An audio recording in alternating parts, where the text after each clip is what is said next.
नाम लेते हैं और राम जी हमारे सारे काम करते हैं। हम राम जी के हैं, राम जी हमारे हैं।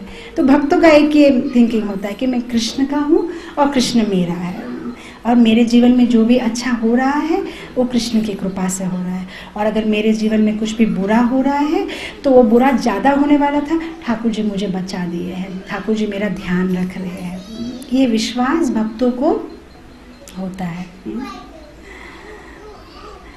एक भक्त भगवान को बहुत प्यार से पुकार रहा था, बहुत प्रेम से, आंखें बंद करके एकदम भगवान को, ठाकुर जी आइए आइए, मुझे आशीर्वाद दीजिए, ये करिए वो करिए।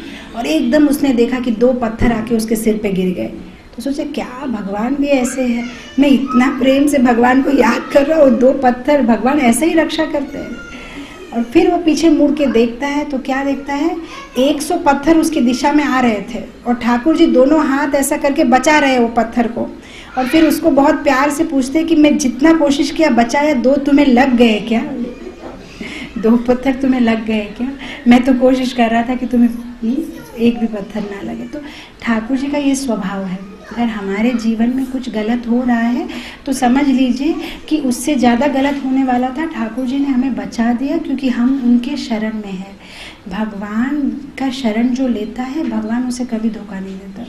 इस भौतिक जगत में आप किसी का शरण लोगे तो वो आपको धोखा दे सकता है, लेकिन भगवान कभी धोखा नहीं देते। अगर आप एक बार भगवान को बोल दो कि भगवान हम आपके हैं, आप हैं, मुझे देखना है, आपको मेरी रक्षा करनी है, वो कभी नहीं भूलेंगे, वो कोई भी स्थिति में आपका हाथ पकड़ के रहेंगे। एक भक्त भगवान से कंप्लेन कर रहा है कि मैं देखता हूँ मेरा जीवन में आपने मेरी हेल्प नहीं की है। तो भगवान उसको पूरा फ्लैशबैक दिखा रहे हैं, देख लो जहाँ जहाँ तुम्हारे कदम है वहाँ वहाँ मेरे कदम है, तुम देख लो।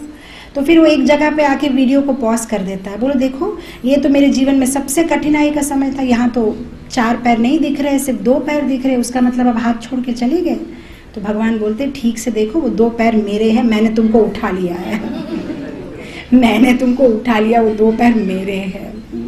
भगवान तो साथ कभी नहीं छोड़ते, बस हमें श्रद्धा नहीं है, क्योंकि हमारी सुरक्षा की परिभाषा ही कुछ और है।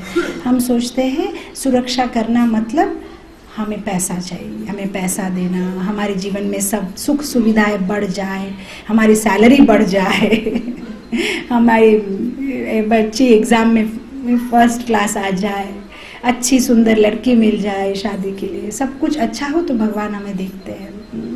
लेकिन भगवान की परिभाषा कुछ और है। भगवान आपके शरीर को नहीं, भगवान आपकी आत्मा की रक्षा करना चाहते हैं। वो नहीं चाहते कि आपकी आत्मा फिर एक योनि में घूमती रहे, वो आपकी सच में सुरक्षा करना चाहते हैं। वो चाहते हैं कि इस जन्म के बाद आप उनके पास वापस आ जाओ। तो इसीलिए वो क्या करते हैं, जब आप उनका शरणगत लेते हो, आपके पूर्व जन्म के जितने भी कर्म हैं बस इस जन्म में उसको पूरा कॉन्सेंट्रेटेड कर देते हो, यहाँ ही आपको जो है उसको भोगना है और फिर गोलोक वृंदावन जाना है। तो कितने लोग गोलोक वृंदावन जाना चाहते हैं? तो भगवान की प्रार्थना करिए, भगवान का नाम लीजिए। कलयुग में हरे कृष्ण महामंत्र के सिवाय और कोई चारा नहीं है, यही कलयुग का मंत्र है। तो एक बार हम हरे कृष्ण महामंत्र नाम लेंगे और फिर इस प्रोग्राम को यहीं समाप्त करेंगे। हरे कृष्णा कृष्णा कृष्णा हरे हरे, हरे राम राम राम हरे